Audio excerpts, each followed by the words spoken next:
Hey teachers, welcome. If you have not seen one of my videos before, I am Annalise. I am a fourth grade teacher, and one thing I love is learning new things.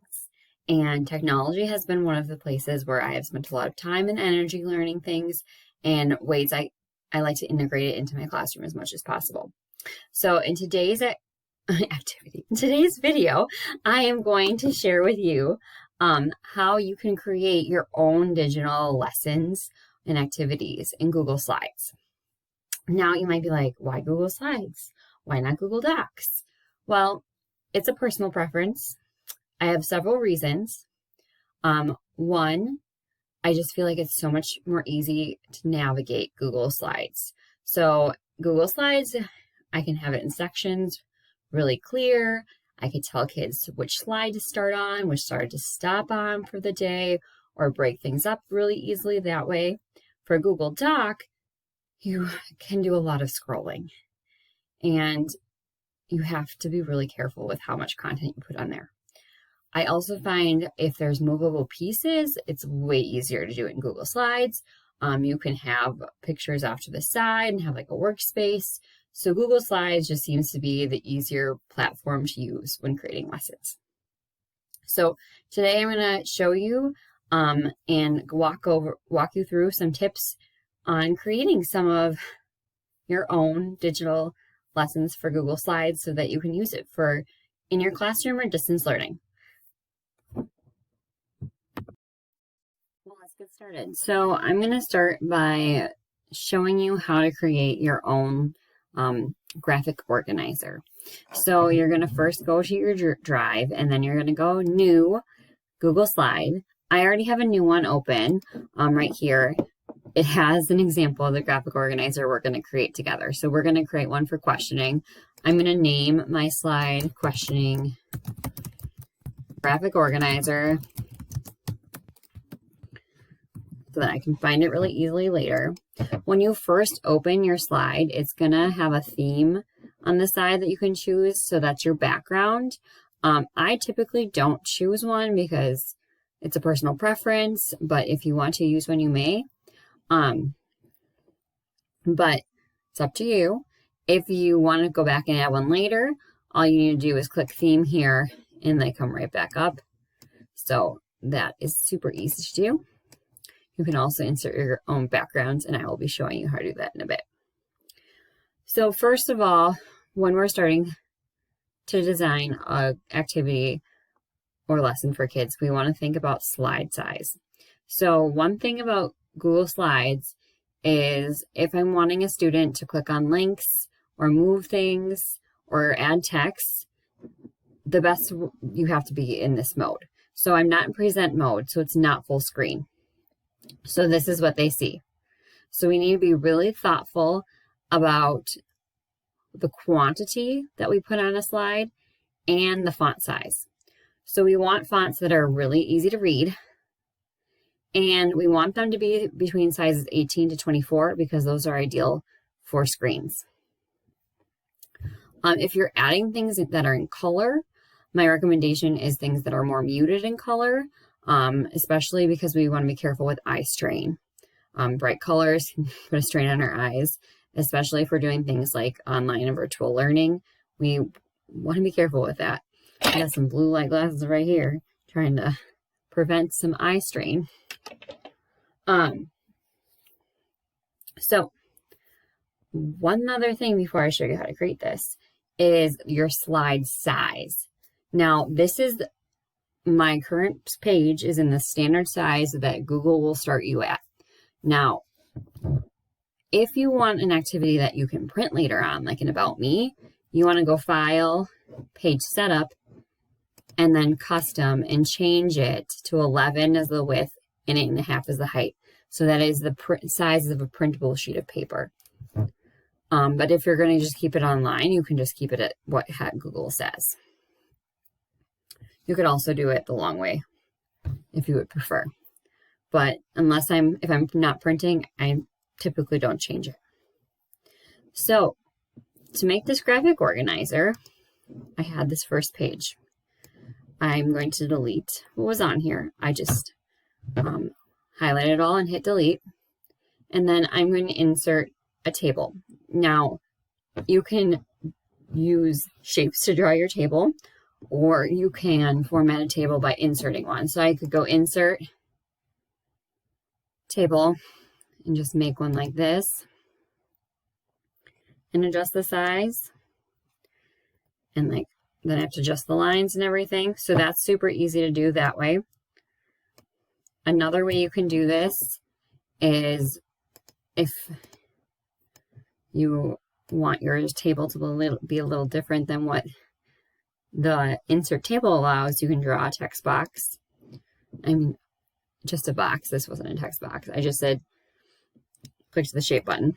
I just put that shape in. Now I'm going to use lines, and I'm going to hold down the shift key, and I'm going to drag it across.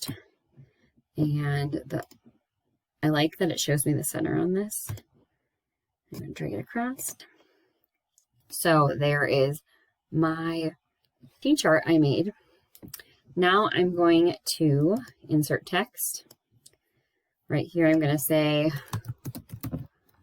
what the text said, and I am going to center it, and I'm going to change the font size. Remember, 18 to 24 is the best. You can even go bigger.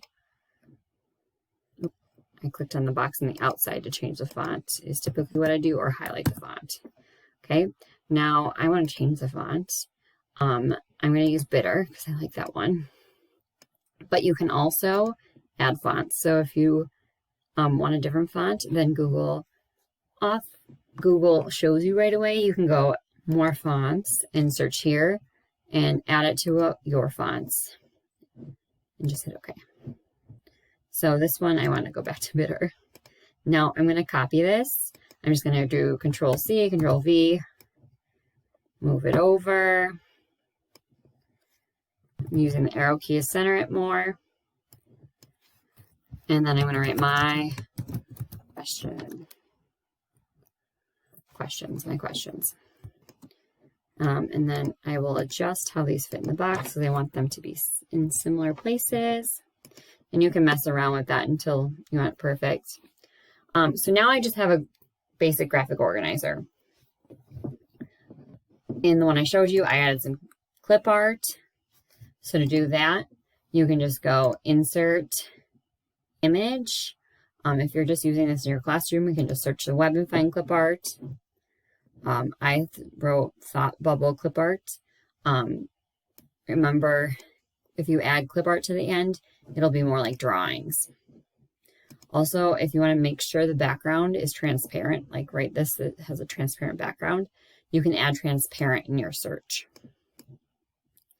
So I'm going to just adjust this, and then I'm going to insert the question mark, and I'll show you the transparent background. So you're going to type transparent background.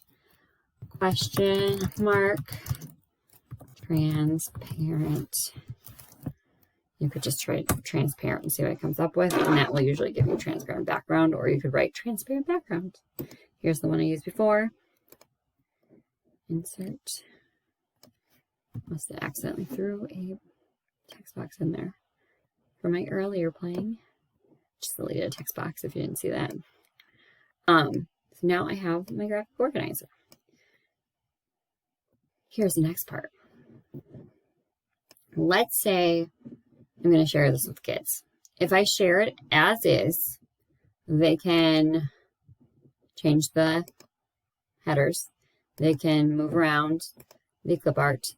They can adjust my shapes, which can be really tempting to students to do and mess around with.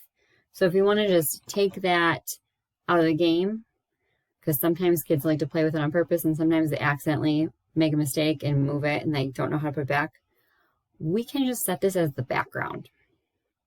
So what we can do for this is we can go File, Download, JPEG. I prefer JPEGs. You can also do a PNG image, but I'm going to JPEG. Current slide. So it is downloading. It's named Questioning Graphic Organizer. Now I'm going to just insert a new slide, highlight and delete what's on it, go background, choose image, browse. What I just downloaded is in my downloads. If you were on a Chromebook, it should be saved to your drive. You might have to check to see where it's saved. I'm going to upload this. Done. There it is. Now it's a background. They can't mess with this. And I can delete this slide or make another presentation with this as the background, so I can have an original presentation with the graphic organizer not as the background, and then have a new one with the graphic organizer as the background. But it's up to you. If it's something that you don't think you're going to ever have to edit, you can just delete the one that isn't saved as a background. So here's my one that's saved as a background. I just moved my slides by dragging them, so this one's at the top now. Okay, so now I could share this with kids just the way it is. But I want you to think about potential problems kids could have. I also want you to think about what technology skills you want them to be able to do. So let's say this is for a younger grade. Maybe it would be a really good idea for me to already have text boxes in here. I could just go text box, type here, and I could just leave that here. I could duplicate it a couple times by doing Control-C, move them around, call it good. Or if it's like older kids and I want them to add their own text boxes in, I could probably leave them a note on the side. So I could just go here and say something like, add your own text boxes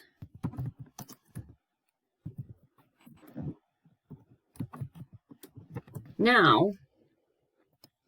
I might want to explain that. So what you could do is think about it like, use the text box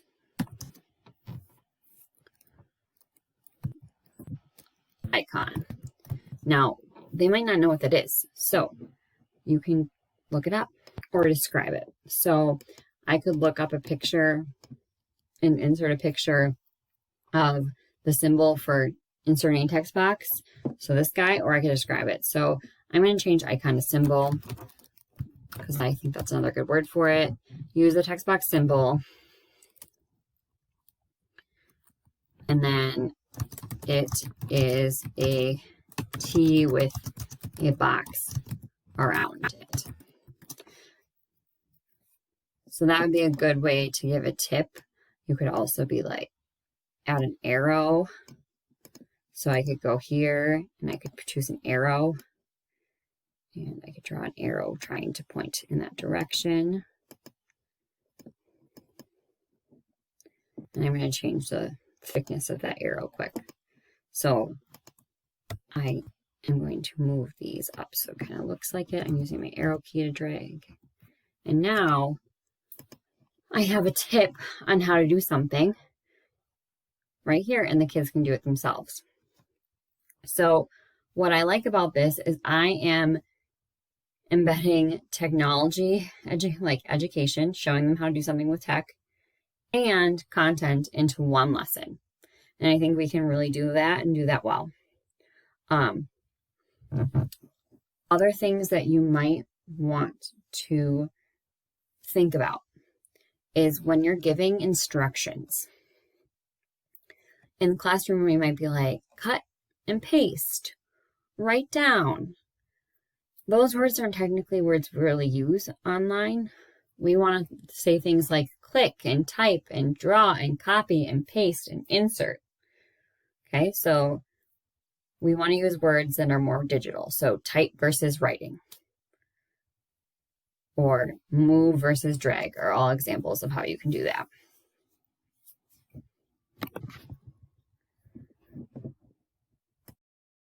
here's an example of an activity of mine. And one of the things I did to help kids was I showed them how to zoom in.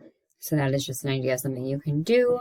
If you're interested in these, I will put a link in the video notes where you can find this.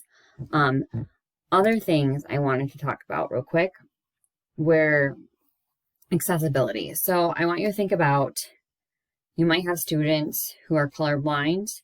So think about colors for that, like not being able to tell red and green apart or blue and orange. So if that's a case in your class, think about those. Also, you want to leave a lot of white space. That helps with eye strain. Another accessibility feature that Google has is if you go to Tools and Accessibility Settings, you can turn on Screen Reader, so it will read the things to kids, and Screen Magnifier, so we'll zoom in more. If you have text set as the background, it can't read those. So be really careful of that. Couple last things here quick. There are some cool sites that you can also use. If you go to Slide Mania, it has a bunch of free templates for teachers to use. There's like a free digital notebook thing. You can also go to Slides Go.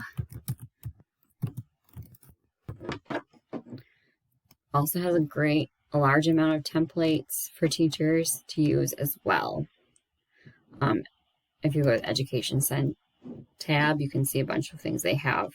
So like, I can click back to school and use as Google Slides theme, and it will make a copy for me so that I will have that in my drive. So I'm copying to my drive right now. It's taking a while, but here it is. So like if I wanted to back to school night slideshow, this one is pretty much done for me.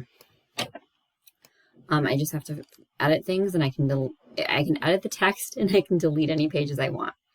So I feel like I just gave you a lot of information, but I'm hopeful it's helpful. Feel free to leave a comment, and I can see if I can help you. Also, feel free to check out my link I will share if you want some resources that are pre-made for you. All right, have a great day.